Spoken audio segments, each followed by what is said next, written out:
mentioned earlier in the show, we've got the opportunity to welcome in Bob Whitcomb today. He usually comes on Thursdays, but we shook it up a little bit, kept you on your toes. He's right around the corner here to talk about things he's written about, things he wants to write about. So I appreciate you taking the time. I'm doing well, sir. Thanks for coming in. Yeah. So I just thanks have for starting a new civil war in Ireland, by the way. I thought that the Protestants and the Catholics were getting along, and then you went over and just, oh, what a mess. I made the mention, we took Norwegian over to Dublin. We did see a Gaelic football match. It was Dublin-Kildare. I was blown away of the civility of the match. They said nice things about their opponents? Oh, yeah, well played, lads, to the other team. The general level of intoxication was significantly less than an average NFL game, I do have to say. It was unbelievable. Ireland's there's sort of a partial myth about drinking in Ireland. Ireland does have a lot of people who drink, not as bad as Scotland, which they're ethnically related to, but that's why they hate each other. But there are a lot of teetotalers in Ireland. I think Ireland's got the highest percentage of the population who don't drink anything at all. And these aren't alcoholics. I'm talking about just people on principle, or they don't like the taste of it, whatever. So the old cliche of kind of Brendan being, drunk. Are you stereotyping the Irish? Well, I'm kind of drawing a picture. I'm drawing a very wide panorama.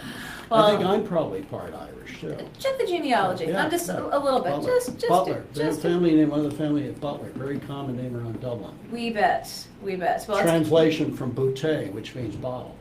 You know that? I It's did not. Norman French. Yeah, it means bottle. And the guy in charge of the bottles became the butler, and so he was the chief servant.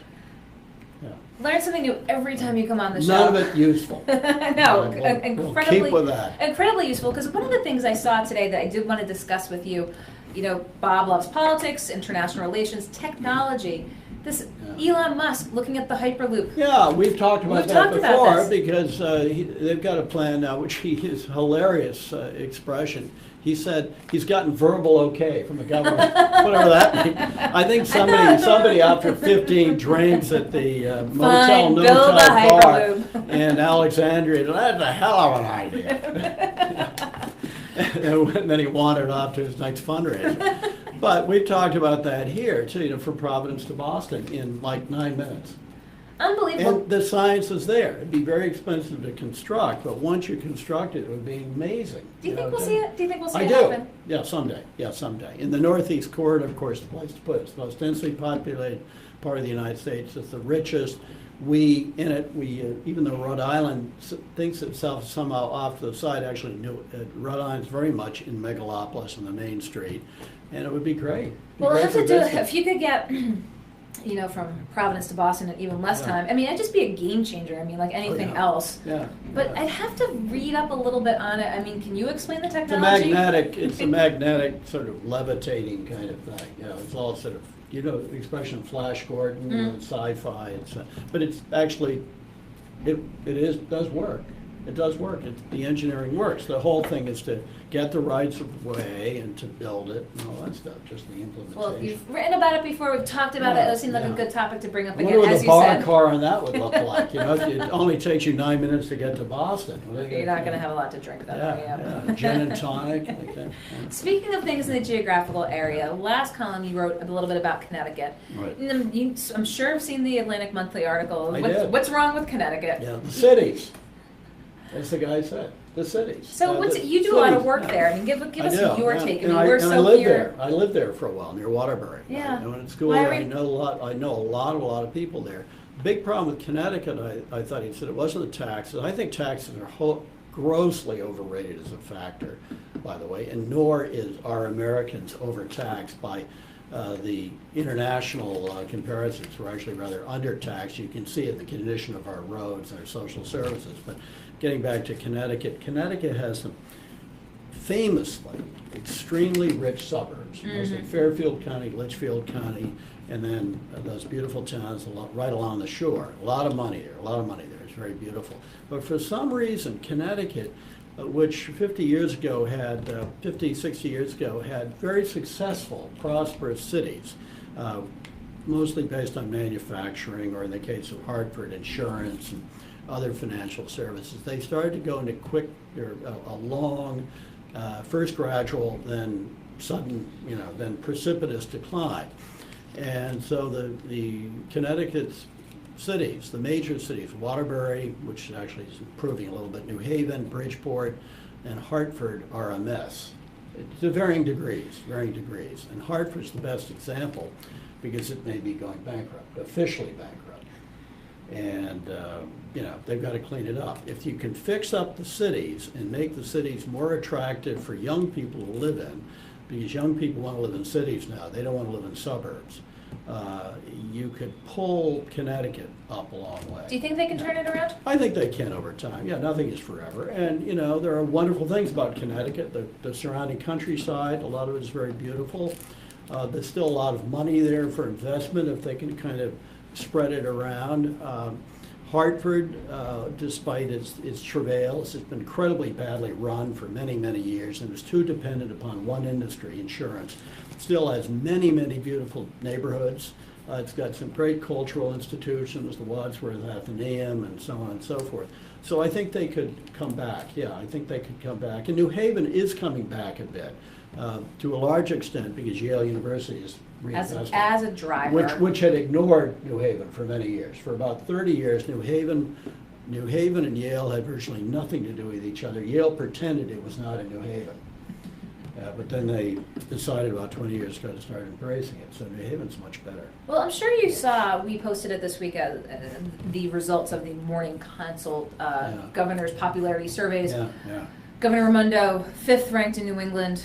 After Governor Malloy. Right. Well, no, he was bad. He was the bottom. Yes, he was the. Yeah, does he deserve that level Not of? entirely. I think he was, however, elected on false pretenses. He was the mayor of Stamford, and he was considered very successful. That's because he was the mayor of Stamford during the financial boom, before the full crash.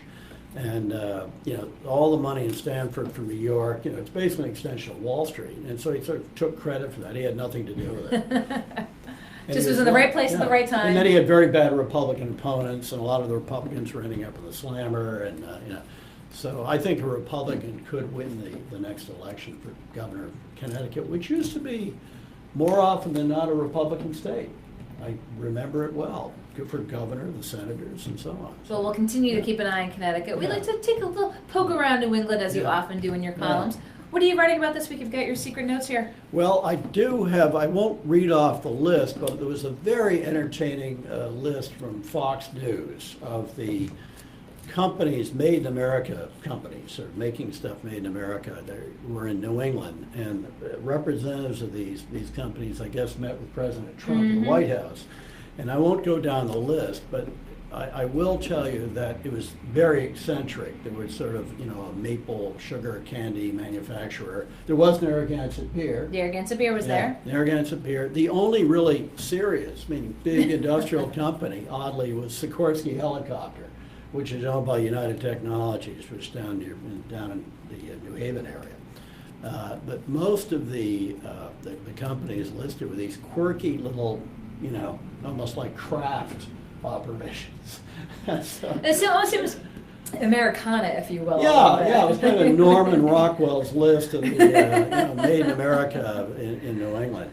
Well, I think it was just meant to, again, bolster that sort of sense of patriotism and pride. I think President Trump, even though all of the stuff he wears is made in other places, Ivanka's stuff is all made in slave labor camps in Burma, but that's okay.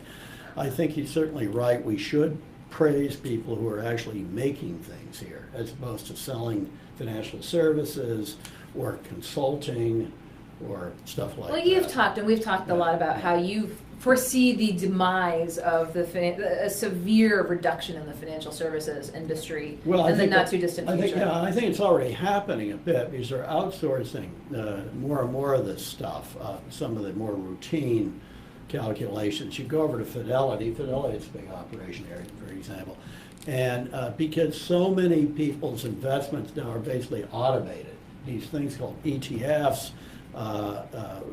value-based, very kind of automatically invested stuff according to a formula, and that's much less what they call active management. It's just passive. You get a pile of money and then computers make the adjustment over time.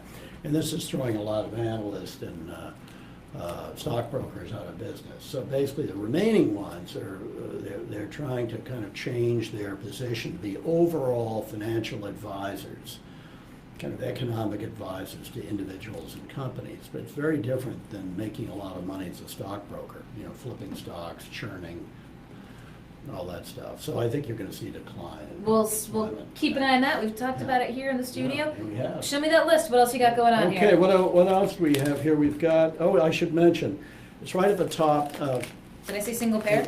Single payer, which I favor because it'll save money. We'll pay more in taxes but less in insurance premiums, so that's a good deal. But I did want to mention, as I do at the top of the column, Boston's come up with a very interesting city plan. I think they call it Imagine 2030, about the future of Boston. And instead of top-down urban renewal, steam shovels and all that stuff, it takes a very organic view of cities in which individuals and for-profit and non-profit organizations will really determine the future of the city. All the plan would do and all the city would do is sort of encourage these things of accessibility, interconnectivity, and also deal with more pending problems, such as half of Boston may be underwater in 50 years. They do address global warming. Did you read the whole report? Part of it, not all of it. It's still on the night table. Well, when I run out of Ambien, I'll read that. But I think there's some lessons in Providence too. The old top-down kind of Stalinist plan for running cities is gone. You've probably heard of Jane Jacobs, the death and life of great American cities. She's really now the guru that everybody's following, even though she's dead. It's pretty good. So we're going to be looking at cities. Anything else quirky or funny that you might want to tease folks with? You can take a read of the column. Yeah, let me see. Yeah, I wish. Well, I know it's funny. One thing I noticed during the governor's conference last week, I notice it all the time, but I was sort of embarrassed by the amount of trash along the roads in the State House. Somebody needs to, with this huge tax hike, which I of course support, somebody needs to hire people to pick up the trash, clean up the graffiti, because it really looks terrible. The other thing I've noticed over the years is how crumbly some of the sort of the infrastructure is in downtown Providence around where they move the rivers. That's because in the old days they would have used granite. Now they use this sort of cheap stuff that flakes off, concrete. And I wish we would take a longer view. It looks great until you get right up to it, and then you see all the stuff falling down. Simone, it looks nice from far away, and it's a mess up close. And then one other kind of pet peeve. I love my police officers and firefighters, of course, but I've noticed that the police officers in Providence and elsewhere in Rhode Island, particularly, they have a tendency to leave their cars running while they go into an establishment to get a cup of coffee, or for that matter, to have a 7-course meal. Because they want the temperature of their car exactly the way it was when they left. And this strikes me as a pretty bad waste of money, but great for pollution. And it's one of these little sort of quality of life things I wish they would address. One other thing, there's a very good book about the outer beach of Cape Cod, Nauset Beach, the National Seashore, by Robert Finch. And it's a kind of a stroll through a lot of human history, a lot of geological history, plants, animals, and so on. It's a gorgeous book. I know a lot of people at this time of year go out there, fight the mobs in Route 6, and it's a good read. Very good read. Well, it brings a new definition to a beach read. Get it? It's a good Reading beach about read. a beach on a beach. Yeah. A little too much? Pour it on. Well, Bob, appreciate you being flexible and coming here on a Friday. Yeah. I'll go home, I'll be like, oh, it's still Thursday. No, Bob came in on a Friday.